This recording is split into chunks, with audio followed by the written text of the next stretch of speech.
നമുക്കിന്നേ ഒന്ന് KFC chicken ഉണ്ടാക്കി നോക്കിയാലോ.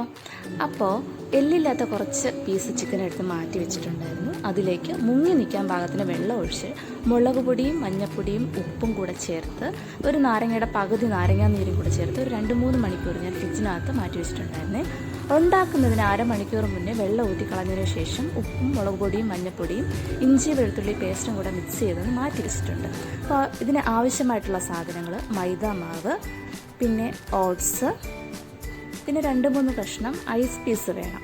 എന്നിട്ട് കുറച്ച് വെള്ളം ഒഴിച്ചിട്ട് ഞാൻ മാറ്റി വയ്ക്കുന്നുണ്ട്.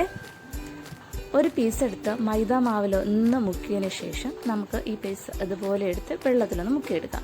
അതിനുശേഷം ഓട്സിലൊന്ന് മുക്കി മാറ്റി വയ്ക്കുന്നുണ്ട്. ഒരിക്കൽ കൂടി ഞാൻ പറഞ്ഞുതരാം.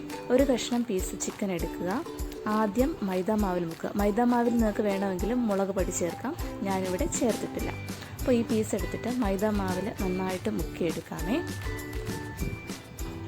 എടുത്തതിന് ശേഷം വെള്ളത്തിൽ ഒന്ന് മുക്കിയെടുക്കുക. നിങ്ങൾക്ക് നല്ല കട്ടി വേണമെന്നുണ്ടെങ്കിൽ ഒരല്പം കൂടെ മൈദ മാവിൽ മുക്കിയെടുക്കുക. പിന്നെയും അതൊന്ന് വെള്ളത്തിൽ മുക്കിയതിന് ശേഷം ഓട്സിൽ ഒന്ന് മുക്കിയെടുത്താൽ മതി.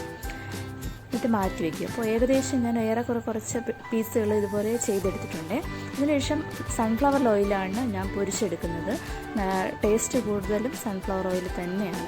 അതേ ടേസ്റ്റ് കിട്ടണമെന്നുണ്ടെങ്കിൽ എണ്ണ ചൂടായതിന് ശേഷം ചിക്കൻ പീസ് ഓരോന്നായിട്ട് ഇട്ട് കൊടുക്കാം. ഒരു 20 മിനിറ്റ് ലോ ഫ്ലെയിമിൽ വെച്ചിട്ട് നിങ്ങൾ നന്നായിട്ട് പൊരിച്ചെടുക്കണം. കരിഞ്ഞു പോകാതെ ശ്രദ്ധിക്കണം.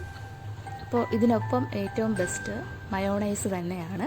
അപ്പോൾ മയോണൈസും ഞാൻ വീട്ടിൽ തന്നെ ഉണ്ടാക്കിയതാണ്. അതിൻ്റെ റെസിപ്പി പിന്നെ പറഞ്ഞുതരാം. അപ്പോൾ ഏകദേശം എല്ലാ പീസും ഞാൻ ഒപ്പിച്ച് എടുത്തിട്ടുണ്ട്.